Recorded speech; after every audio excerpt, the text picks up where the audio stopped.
I am just so grateful for you guys for hanging out as we continue to let people in and get this party started on this Friday. Your time is so valuable. So I thought we could go ahead and start chit-chatting together.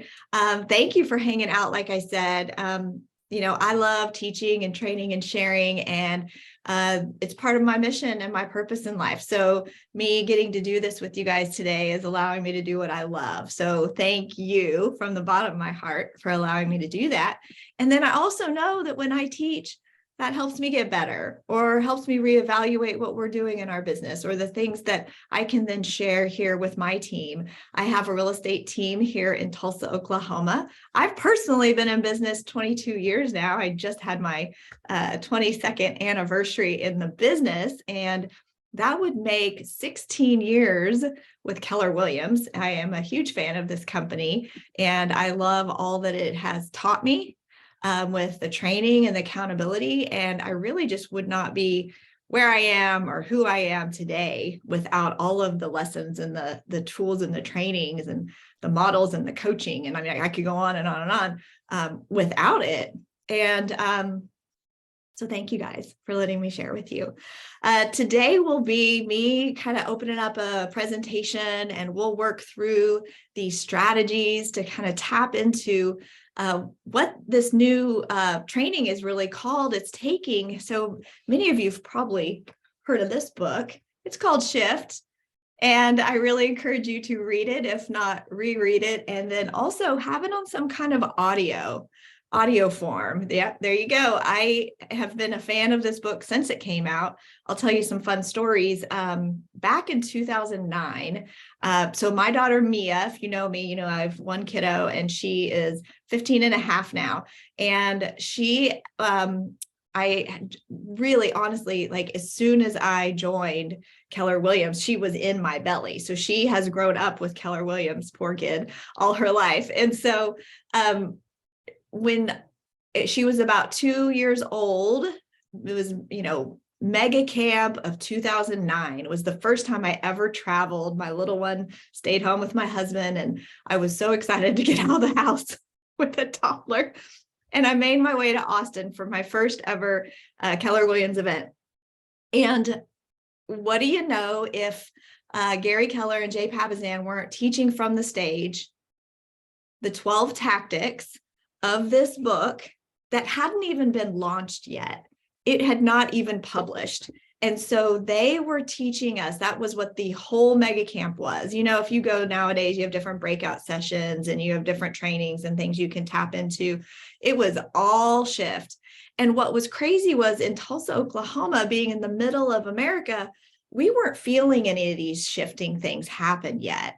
See, that's what happens. It depends on where you live in the nation to where and when you're going to feel these different kinds of big economic changes that may happen. And so I'm here in Tulsa, Oklahoma, and I hear these tactics from this book, and it just was blowing my mind because those were the scripts.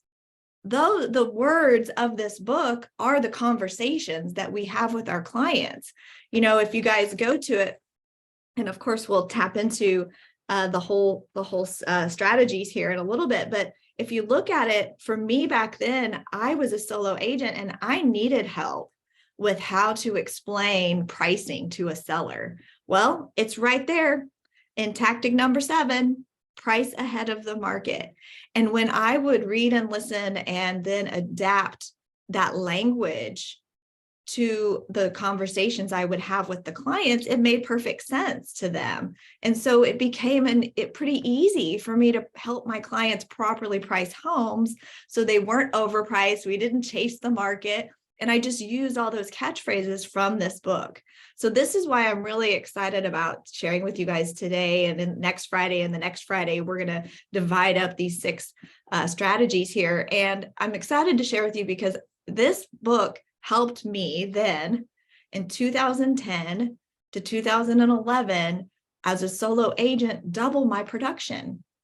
I went from helping 23 families as a solo agent, and then the next year by adding in bold, implementing Shift into the conversations I was having, and hiring a MAPS coach My production went from 23 families to 51 families in a year, at a time when finally in Oklahoma, it did really slow down here. We didn't go upside down like a lot of the markets did, but we for sure held flat. And we did have clients that were upside down in their mortgages. They couldn't sell their home without bringing money to the table. And it was a really tough time for real estate agents. We were at a different time in the market. So that's my fun little story about why this material really matters to me. Many of you are part of my friend James Shaw's morning conversation on Pivot Shift Ahead. And so you guys have been talking about this book nonstop for over a couple years now, right? Like, you know it inside and out. So a lot of today won't be anything new, but hopefully we can mastermind around some of the different ideas and topics. Before I put my presentation up, I'm just going to click through a couple more people. If you guys want to come on in, then I'll stop clicking you. If you don't want to come in, that's fine too. You can hang out there. But see, I say this every time I teach. I need an assistant for this. Well, let me hear from you guys before we launch into our presentation. This is more of a mastermind. We have about an hour together. I want to hear and see you and get a vibe of how you feeling right now. Is there a market shift in your area? And that, to me, that just means it's different than what it was in the past few months. Have you felt it? Yeah. Who said that? That's Brian right here. Brian Coward. Hey, yeah. Well, let's hear it, Brian. Jennie. Yeah, hi. What are you feeling? What's happening? Oh, it's completely different. My numbers are completely different. Everything has changed 100% since this time last year. Yeah. Okay. How you feel about that? Well, it's not what I want, but it is what it is. So I'm going to do the best that I can to grow and become the best I can be and serve more people and help more families and earn more money. So, yeah. So you're all right with the reality. You get it. Yeah. Yeah. We just got to work. Okay. Yeah. Anyone else feel a shift, a change?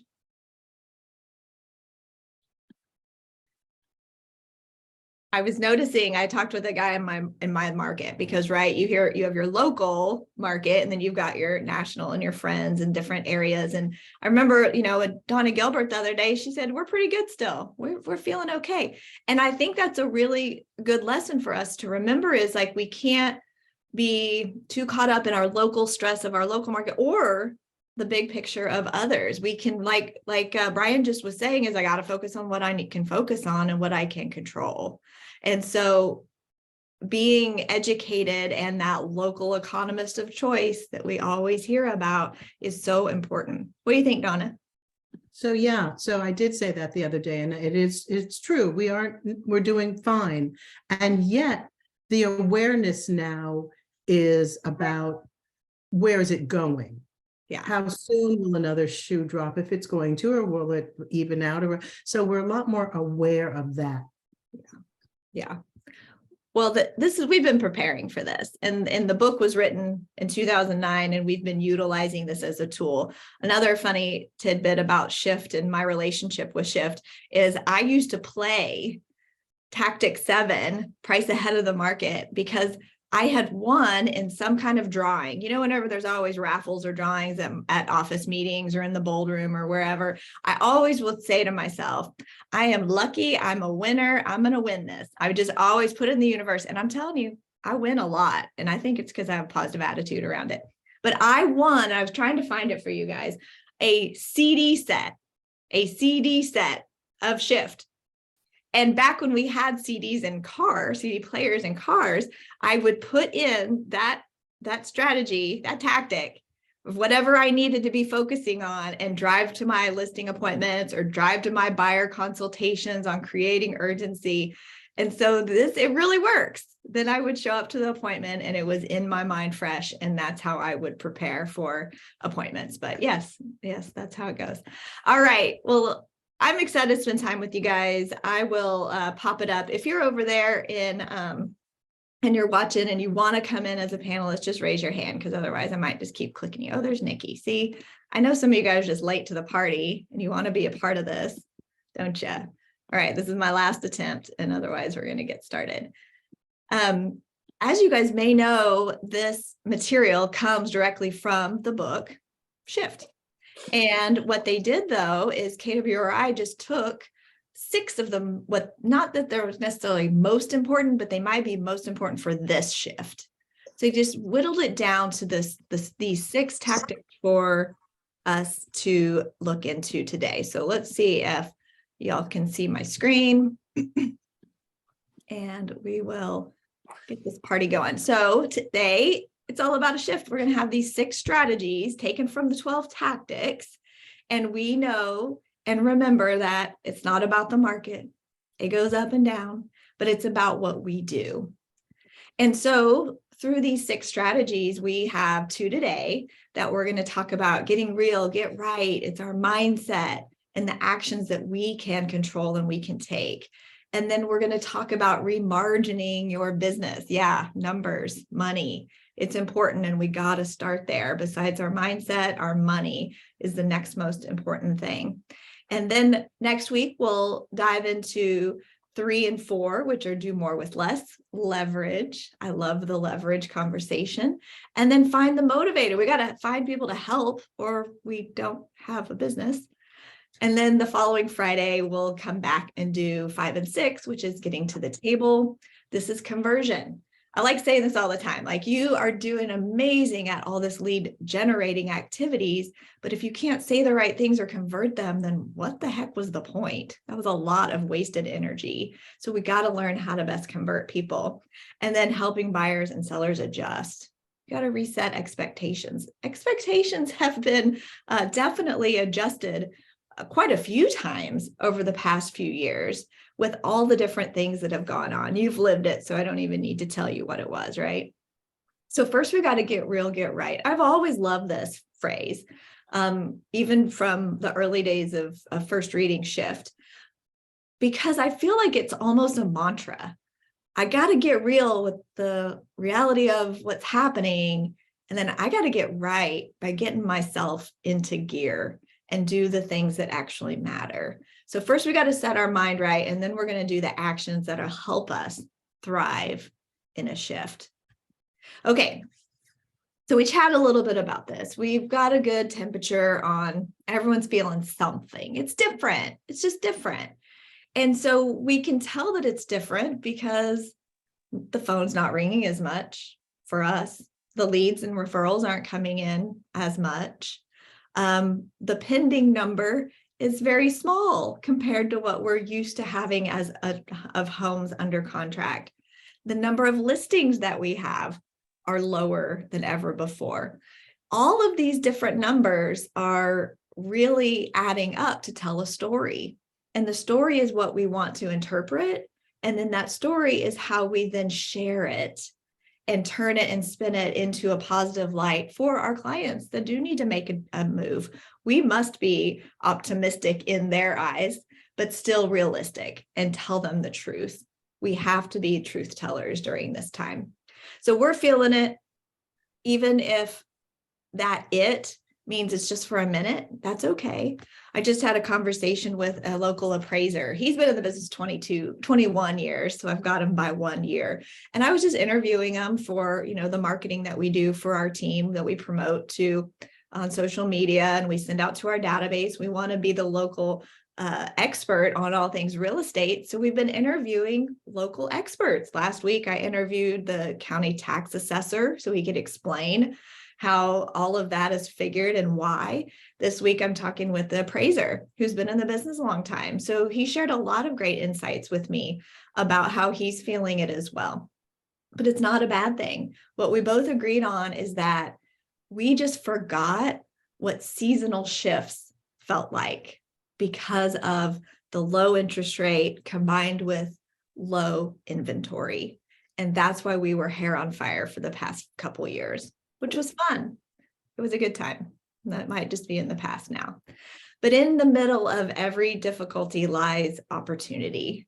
That's what Albert Einstein said. So even if you're starting to feel a little wonky, I am, heart palpitating, I wake up a little stressed. I think about the money that's not coming in that was expected to come in, but the money that's still going out and how I'm going to cover that gap and what we're going to do. Well, we're going to talk about that today. I'm feeling it, so I'm happy to be sharing with you guys. So during this first section here, these are the buckets of things we're going to talk about. The objectives are to adopt a growth mindset. You all have it because you're here, and we got to get real with what's happening and understand it in a good way to then be able to elaborate and share with others. We want to embrace the opportunity. I mean, I told you guys my production doubled as a solo agent in 2010 and 11, which is really when it was here. The last shift was here around that time. And it was because of me embracing the opportunity that I was able to still have a very successful real estate career in what some would see as a buyer's market or a down market. Now you got to get clarity on your local market. I love it that you all mastermind and brainstorm every single day with agent friends across the country in the Pivot Shift Ahead call every single morning. It's a great way to start your day, and that's great. And make sure you're still pouring into and understanding your local market as well. And then the priorities must be set to thrive on what is coming. Now, I'm such a huge fan of all things that our company produces. And when I think of priorities, I go back to this One Thing book. And I remember that priorities are based on my purpose. So this is still all interconnected on how you're going to live your best life inside of this changing market, because you still have things that you need to take care of. Well, shifts happen. I tried to get really fun and witty with all the ways to use shift, but you guys have all heard them before. But shift happens. And the reality is that real estate markets move up and down. They've been throughout history. They have evolved. And so we can start feeling it, especially whenever the volume and the transactions go down. Yes, for sure, here in Tulsa. Inventory is climbing. It might not be climbing fast or a lot, but maybe it's taken a little bit longer to sell a home than it did in the past. And you're having to readjust and see that your buyers may be a little reluctant. They're not sure. Rates are here. Do I really want to buy this home now? Do I want to wait? Do I want to rent? All the different questions that they could have. Sellers are increasingly out of touch. Now, I think what this is probably implying is that, especially in the past couple of years, sellers have had it all go their way. They had the power. They didn't need to adjust. They could price their home wherever they wanted and it sold. So this is the re-education time for a seller from us to get them back into reality. And anxiety is high. This could be for all people. I mean, my lender friends are feeling it. Our appraiser friends are feeling it. When there's fewer transactions, there's a lot of people besides a buyer and seller that feel it, right? So that means that anxiety is high. If you're working with cooperating agents that haven't been through this kind of market, this is when they can get a little desperate. They may need every closing to close because of paying bills or other things that maybe they've already spent money on and they weren't planning on a shift like you were. So people can be really stressed out. So you don't get to decide what the market will do, but you get to decide what you do. And this is just the most important thing, because when you're educated on what it means to have a different kind of market, a seller's market, a balanced market, or a buyer's market, you really are just determining who has more power in this negotiation, right? So a seller's market is where we've been for quite a while now. That means less than 5 months of active inventory. And I can't see your faces right now, but I would assume everybody is still under 5 months of active inventory. And then when there does become a shift, you move and you slow down on the month supply of inventory, meaning it's taking longer to sell. So there's more active homes than there are going off the market. You start moving into this balanced market where it's kind of a toss up. You know, buyers and sellers are both probably doing some negotiations inside of the transaction. And then you get to the other side, which becomes more than 7 months of inventory where the buyer's got the power now. This means there's a lot of homes on the market. The buyer has a lot more options to choose from. And so they're going to be extra picky in what they're going to accept for their property. And they then get the seller to come off the price. They ask for closing costs. They ask for all the concessions that they can inside of it because they can. And we saw that the opposite was happening the past few years when the seller said, no, no, no, and give me more money. So that's just a little story of a market, and why it matters is because this is where our income also has shifts. There's seasonal shifts and there's economic shifts. That's what I was teasing with you guys earlier, is we forgot what a seasonal shift felt like. If you go back in your trends inside of your market reports, you could see before 2020, you probably had way fewer closings inside of December and January, and you like right here it is. So January, February, March, and then it ramped up again. And so basically as a realtor, we would bank on this income months of the year to really like pay off things and then get caught up, put it into savings so you can be ready for it again the next time. These were the seasonal ups and downs that we just lived by. And we would even have strategies around it, right? Like you would say to your wintertime clients you're attempting to attract is, hey, put your house on the market around Christmas because there aren't as many other people selling. So you'll stand out from the crowd. You'll have more opportunity to have the right buyer that's out looking for a home, because those buyers are more motivated than ever. If they're having to move during the holidays, that means they're moving for a job or urgency, life event. And so we've worked always through time of having these different messages and scripts to share with clients to get them to go whenever we needed them to go. Well, here's some different times when there have been market shifts. In 1979, there was high inflation and interest rates were high, and there was boomer demand. There were tax law changes in 87, 2006. You guys remember these days. Subprime mortgages, overbuilding, investor speculation. That was a rough one. 2020, we had this thing called a global pandemic. There was also migration due to job mobility. Remember when everybody realized they could work from anywhere, and they did? That's where a lot of people came to Oklahoma during those days. And at that time, there was also low inventory. So they might be moving, but they might have to pay higher than the listing price in order to win the multiple offers. And now all of a sudden, we're at a new place where there are some supply chain disruptions. Interest rates are creeping up a little bit, and there's still low inventory. So all of these different variables come into play to tell different stories and have different results. So the seasonal shifts, they always happen, well, besides the pandemic times. But now we have to think about economic shifts. We can't always plan for these. Sometimes they're politically related. Sometimes they're very local. But they are a shift that is inevitable. They will happen. And so we just can't always predict them. And so as soon as we started, definitely that last quarter of this year, at least for us, we started feeling it.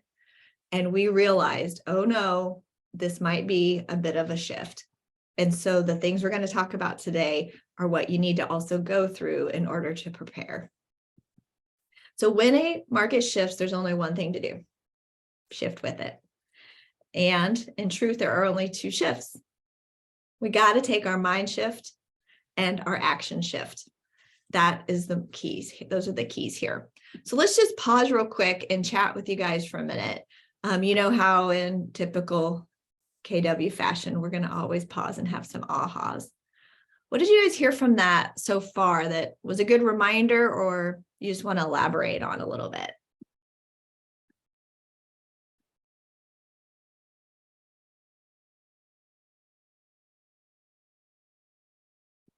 I'm good, just hanging out.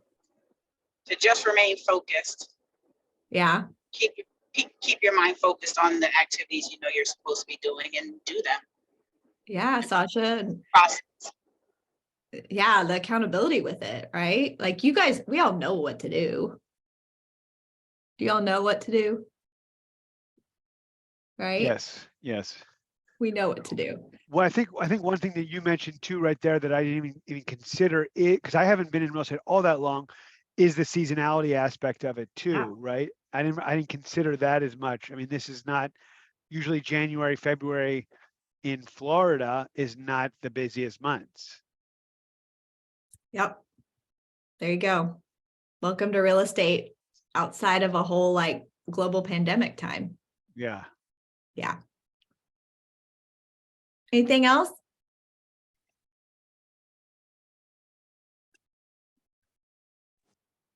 Can you hear me? Yeah, I'm Ronnie. Hi, Ronnie from Tampa. Seller's market is 5 months or less inventory, and yet it feels so different. It feels like a buyer's market to the realtors and the sellers. Yeah. Right. The number may not be by definition feeling like it is, but the reality is the low inventory still does give way for buyers to still have a tougher time finding homes that they like because there's fewer of them. Right. So it's kind of like in a balance wonkiness because the seller still has some power, but the buyer has more than they have had. Yeah. So that's why it feels that way. It's wonky. In our day. Wonky is a great word. I love wonky. That's a great word. So probably here in Tampa, I believe we're at, 2 months inventory and it's wonky. Yeah. Well, it's because everybody's out of whack. Right? Like everybody, Donna's agreeing. So everything's been a so certain way for so long, and we haven't really needed to have the consultations to properly walk the seller through understanding pricing. And now we're having to, I got to relearn how to say this with people. And then the other part is the learning curve for us realtors, because shame on us, we forgot how to have these conversations because we didn't need to. So we just fast track them and it'd still sell. And I remember every time, this is when there would be seasonal shifts, we'd have the gangbuster summer. I mean, crazy, a wild business and production. It's crazy. It's so exciting. And then there was that 1 week that was the dead week before school started in Tulsa, Oklahoma. And I missed the mark and wasn't paying attention. And we put the price at a price that was on a up and it went down, and not down, but it stalled because everybody took a week off to go back to school or whatever. And I remember telling the seller, I am so sorry. I goofed. Like I was on this other trend of expecting the market to continue and it didn't. And now you got to make a price adjustment. Sorry. That stinks. So don't do that. Now we know better to be ahead of the market and to help them from the beginning. So, all right, well, let's keep rocking and rolling here for time's sake. What's happening? Oh, wait. One of these days, y'all. One of these days. Why is it doing that? Is this an old one? I don't know. Oh, geez. You guys, help me. Oh my gosh. I'm new to this. How do I do this? It said pinch to make larger. Oh, I Pinch see it. out for bigger view. Oh, geez, something happened. I see it now, though. I think it's here. Here. Haha. There we go. I don't know why it looks all weird. Can you guys see the screen? Yeah, it looks perfect. Oh, good. Okay. Well, let's move on. We had a discussion.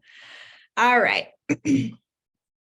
Okay. So we got to shift our business and in our mindset. There is misinformation out there, and you've got to make sure that you're not promoting that misinformation. And we just need to make sure that we're ahead of the curve when it comes to conversations with our people. So we don't control the market. We just can control our outlook on it. And the market doesn't determine our success. It just determines our strategy. So for example, on our team, our strategy has been double and triple and quadruple down on conversations and touches and love on our people. It's going to be more effort for the same result or even lesser of a result. We got to watch our language too, though, because so many of us realtors, I know we just use words because it's a word to us, but those words have an impact. So this isn't an abnormal, wonky is an affectionate way of being silly, but we want to make sure that we're sharing with the consumers and the world that this is normal. Shifts happen. And so we need that to be part of our dialogue with our people, and that it's not a crash. Heck no, it's just a correction. And where you can really see all of this and understand the correction part, and I have a link to the vision speech from last year's family reunion, you can see that this is just a correction of where the normal appreciation would have led us to. And then remember that this is just opportunity. Some of us have built our biggest businesses during a time of a shift. I love this. It's a lot of words. So you guys get the idea, and you've probably remembered James sharing this often, but there are 3 types of people: the unnecessarily pessimistic, you know them; the unrealistically positive, that can be me sometimes, but I've learned enough to know, though, instead I got to be resourcefully realistic. And that's how we need to be during these new times. Growth comes from clarity, priorities, and focused action. Again, this takes me right back to my one thing in my thinking big and planning and setting goals and strategies around our business plans. They have to be clear and focused, and the actions must be, you can't be all scattered. You have to get clear. So we got to know our local market, trends, and where we've been and where we're going. You can tell if you track month by month by month. We did this during the pandemic and we shared it on social media all the time. We always were tracking the number of the days on market and active listings and pending listings, as we were showing how fast the market was moving. Now you're going to kind of be showing a different story. If that's for you to share with the public or not, I don't know. That's your decision. But we want to make sure that we're taking control of this. So of course, inside of all Keller Williams things, we always add in some 6 personal perspectives touch to it all. And you guessed it, inside of this first strategy is the 6 personal perspective that relates to being learning based. Because when we're getting our mindset real and right, we got to do it with new learning or unlearning. And we got to really bust on through that way of thinking, because we need to take what we are learning and then putting it into action with the conversations, the new scripts, the new way of pricing, the new way of consulting our clients through this. If you guys remember at family mega camp last year, Gary had the buffalo shirt and said, "Charge the storm, be the buffalo." So to me, all that means is we got to keep going, head down, push on through. We're going to get to the other side of whatever this looks like. Again, it's not doom and gloom. It's just opportunity. I love the law of equilibrium. I probably talk about it every single day with different people, because if you noticed, as soon as there was a market shift, if you talk to anybody that had been in the business for a while and has been through all this, we're excited. We love shifts in markets, because that means that with a decrease in income and number of properties sold, that also decreases the number of agents that are in our way. That are also in the business. Because what happens, like you see here on the graphic on the left side, is that there was more opportunity for homes to sell. You really didn't need a lot of skill. It just happened. A lot of agents got in the market. Now, whenever it gets a little tighter, you're going to see, if you're a team owner, this could be a great time to pick up great agents who just haven't been through a shift before. Or you may see that they're getting out of the business in general. Maybe it's a time to reach out to other agents that are leaving the business and connect with them about their database. What are they going to do with it? Do they want to partner with you to continue to get agent referrals? There's lots of more opportunities of things that can happen here. But this is the graphic that is just imprinted in my mind from the first time I read Shift. Now, just hold this visual with you and really think through it and read through it. So right here on the left, this is the sales activity. This is current, okay? Here's the whole market of all in your local real estate market, all the homes that are going to sell.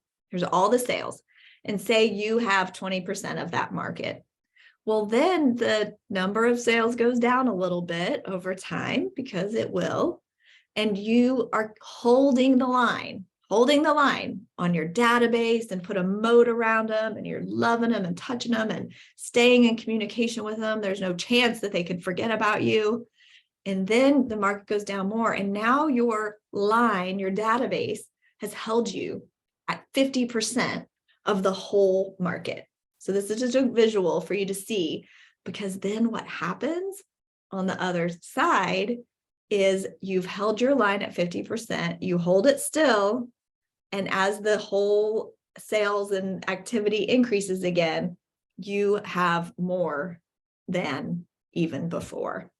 So this is the opportunity we talk about, and then also the importance of our database, of holding the line with our database. This is also where the phrase, rather than just survive, here you're surviving because you got to just hang on. And then here is where the thrive comes through, right? I get really excited. I'm going to skip this aha section. So we've gotten real, our minds, and now we got to get right, our actions.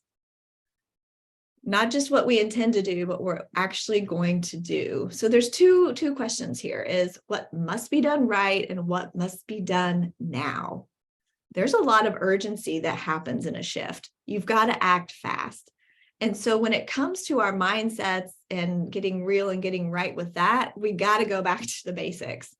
It is all about the basics. You guys know, lead gen and lead convert, lead gen and lead convert. If you're not hitting your numbers, you need more contacts, you need more conversations, you need more appointments to take the listings. It's a numbers game, and you got to be measuring your numbers to see your efficiencies and effectiveness.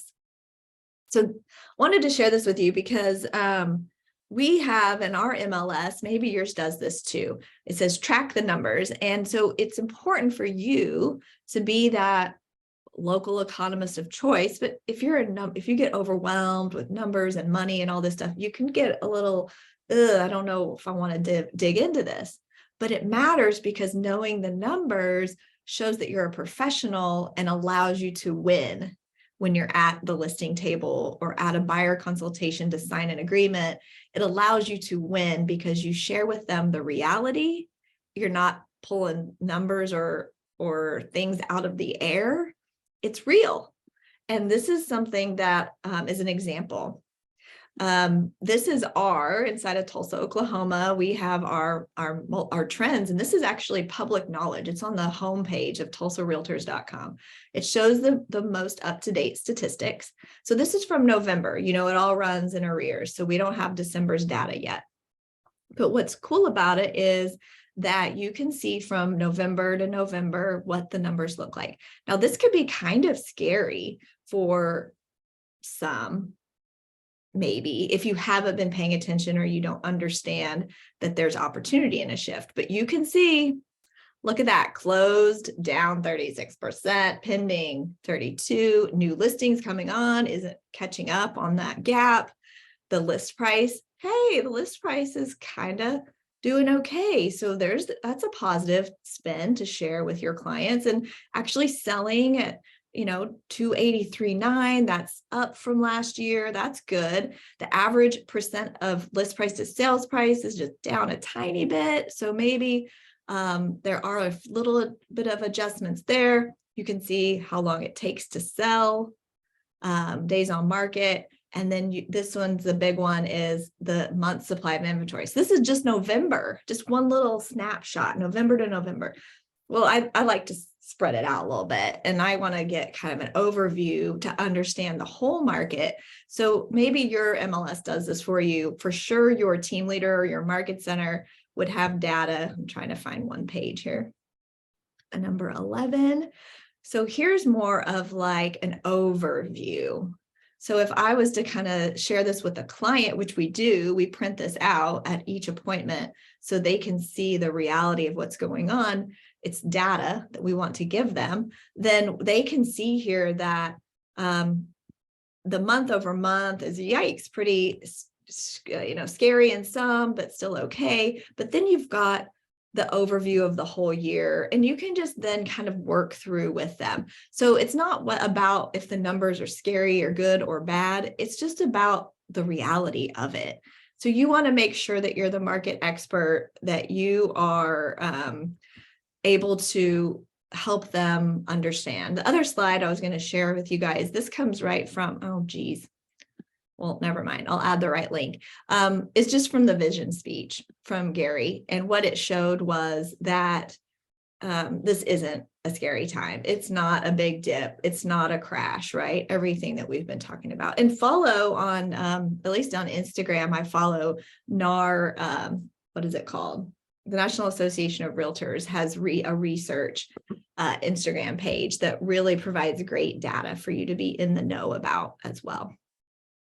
So everything has an action plan in order to actually happen.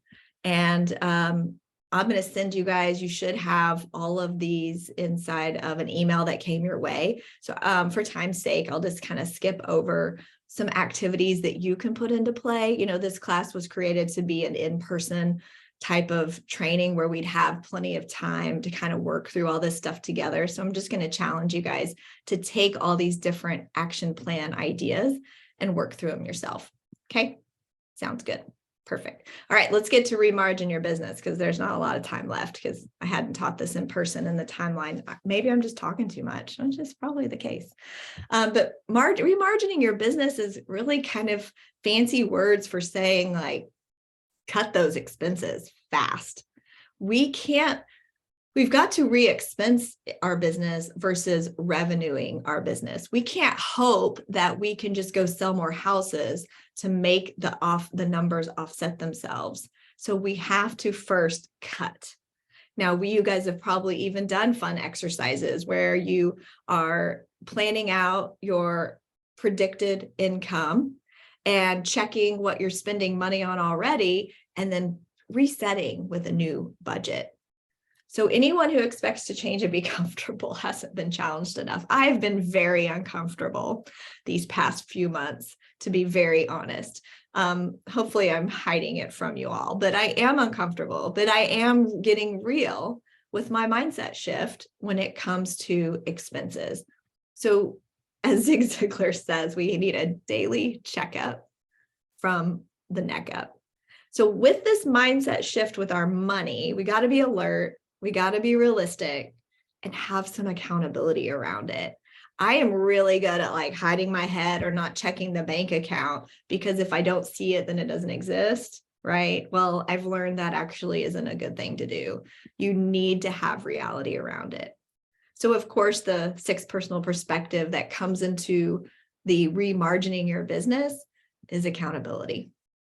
Now, I love the 6 personal perspectives. I'm teaching it next week in McAlester, Oklahoma. If you're in the Oklahoma area and you want to join us, let Kevin Beatty know. But what we're going to talk about, though, is all this stuff on the right is an accountable person. And this is who you need to be more than ever right now. You can't wait and hope. You got to get into action. And we've got to acknowledge it and own it, because we are accountable, and that's how we do it. So we don't get to decide what the market will do. We get to decide how we will handle what comes our way. And I'm going to keep on rolling. So with the getting right part, here's the action. You know, I'm an action person, right? I like learning, but I like getting into action, because that is what changes my business and my life.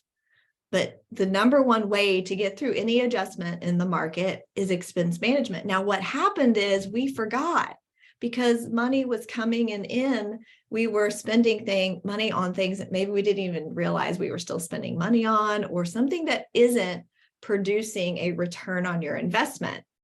So if you determine the reality of where you are right now, this is a stop, this is time out, you got to do this weekend if you haven't yet. What is your margin? How much money will you have after you sell all the houses, and then you earn the income, and then you pay all your bills? Well, it's going to get leaner. And so I love this exercise here, is our friend Emilio. So Emilio is a solo agent. So this is the exercise we're going to work through. And in your workbook, you guys can take some time and get real with yourself. If you did the business planning clinic recently, you know that you work through your lifestyle money, the things you must have, and then your business expenses. And that's how many houses you need to sell and how many families you need to help. So our buddy Emilio here is a solo agent, no assistant, utilizes a transaction company to help with this business, great leverage. He rents some office space, has a small family, and owns a dog. So Emilio has expenses. So we want to calculate how he's going to do, like right now, if everything stayed the same, and then with some changes that could help.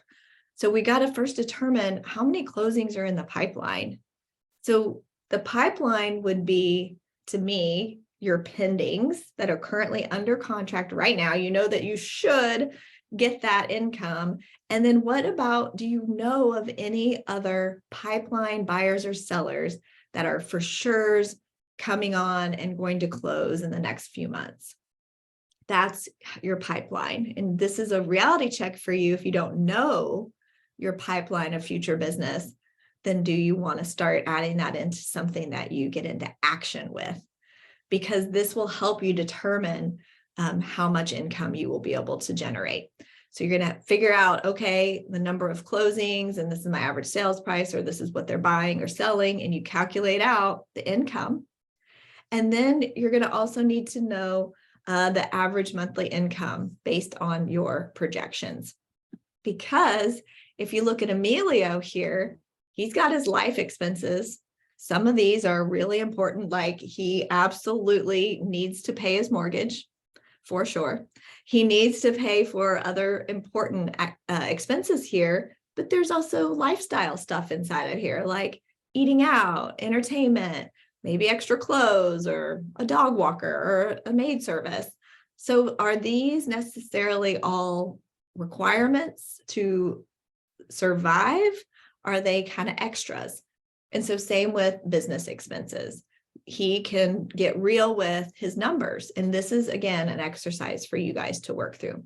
So just right off of Emilio's example here, with his projected income, those are maybe pendings that are coming, and then his expenses, he's barely squeezing by $300. So there is so much room for error if an additional expense comes in that wasn't planned for, or a deal falls out, then he's tight upside down. And this is not where you want to be. So when cutting the fat comes into play, it sounds just so delicious. And it's just our reminder of personal expenses right now. Do you have additional costs that you don't even know you have that are just reoccurring fees that need to be cut? We did it all at the beginning of the pandemic. I know we all did the exercise. We cut all the stuff. We renegotiated on terms. But do we need to go do it again real quick? Like real quick. And you get to determine, is it a keep? Is it a cut by next week or a cut in 48 hours? It's essential. I like it. I can't live without it. Like these, or can live without it. These are just really important ways for you to work through. Now, a reminder here, this is really important. Do not cut expenses that generate a lead or a closing. Don't do it. If it has a return, now we want to change our thinking with money, because it's not necessarily something you're spending, but you're investing, right? Investing is putting money to something that returns money or opportunity to you. So you can do the same exact thing with your business expenses. And we're going to then have to set a realistic budget.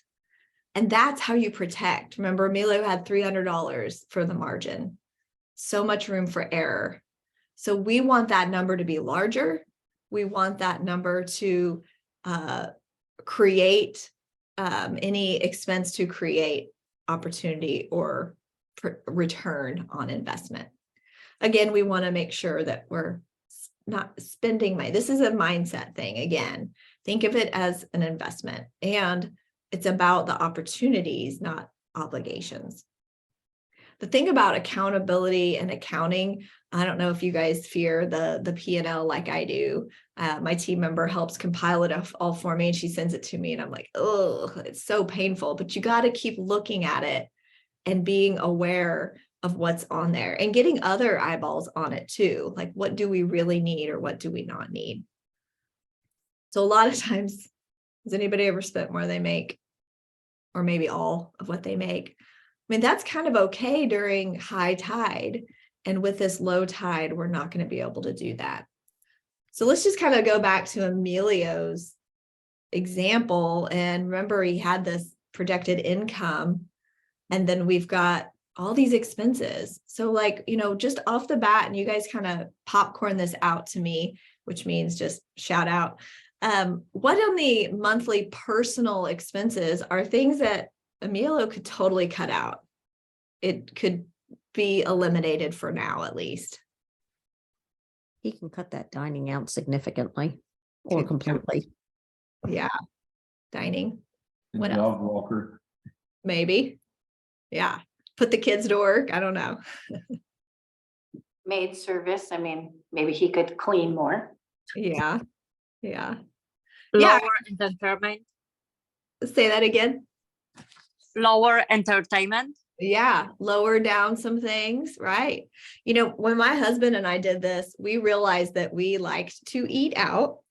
And so instead, we just set a goal of going to the grocery store on Sundays and stocking up for the week. And that way we planned ahead that we didn't eat out as much. So that was one little hack that we did. With, you know, business expenses, there could be extra things that maybe he has to hang on tight to for a little bit.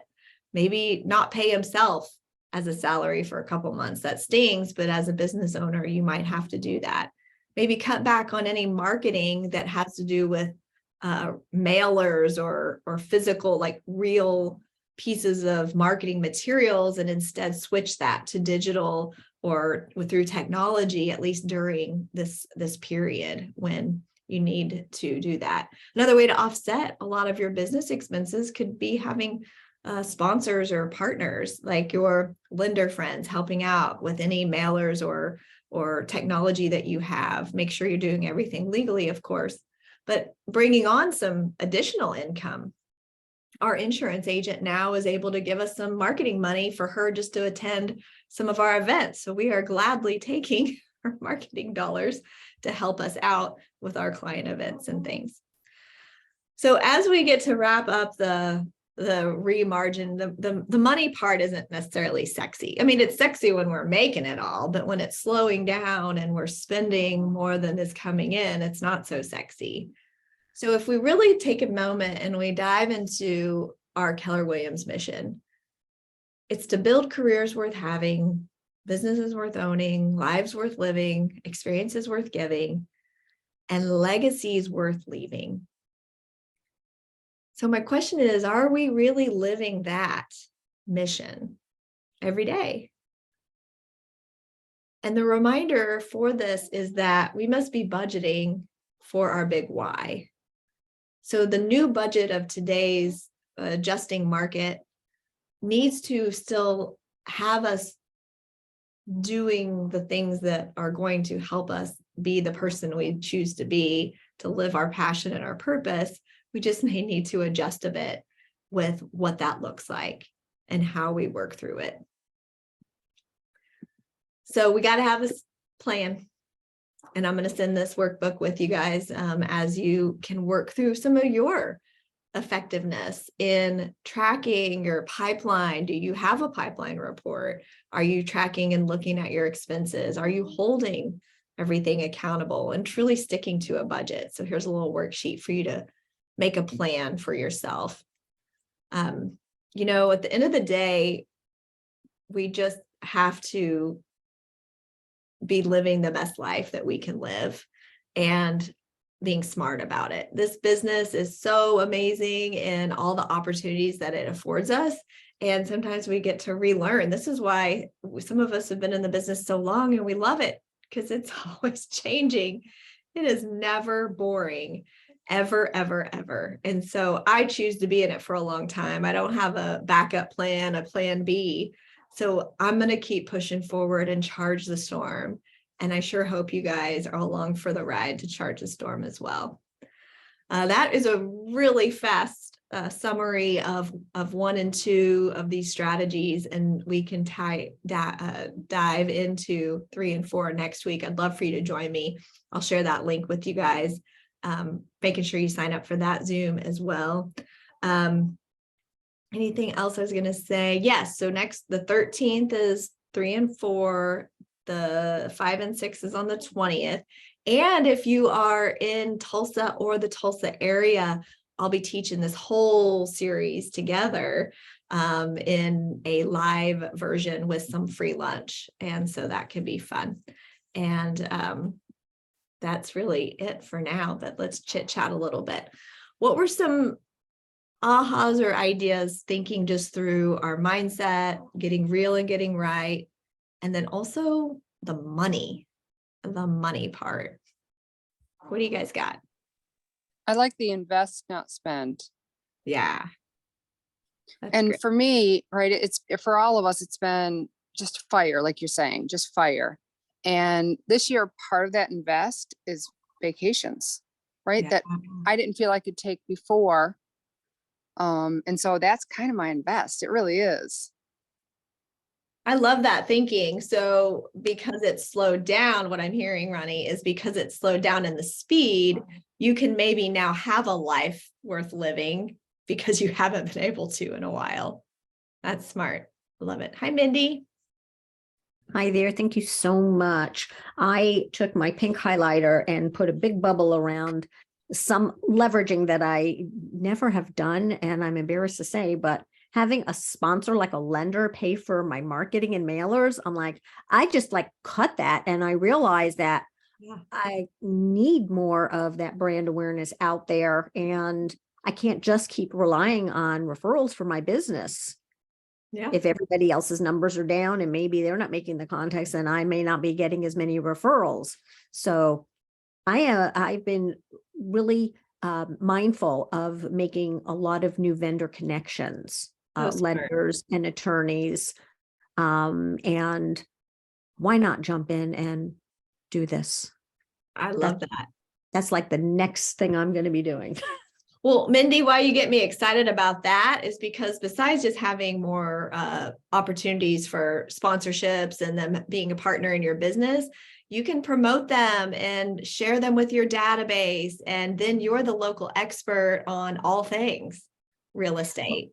And I did. I actually had a renter see a post that I had done on Nextdoor with my business card. And I've had 3 of them reach out to me about different things. And last week I met with a family law attorney that I had a new lender introduce me to. And she also works on tenant law. So I was able to introduce them to each other. So now she's seeing that I am, paying it forward to her. Yeah. Who wants to be a connector? How great is that? When you are a connector, that's the go-giver, right? We're going to give, and it does eventually come back around in positive ways too, but it just feels good. So let's still live our business that way, but just cut out those extra money that we were spending that we forgot that we're even on reoccurring charges. I love it when I lose my credit card or I need to change my credit card. Don't you guys?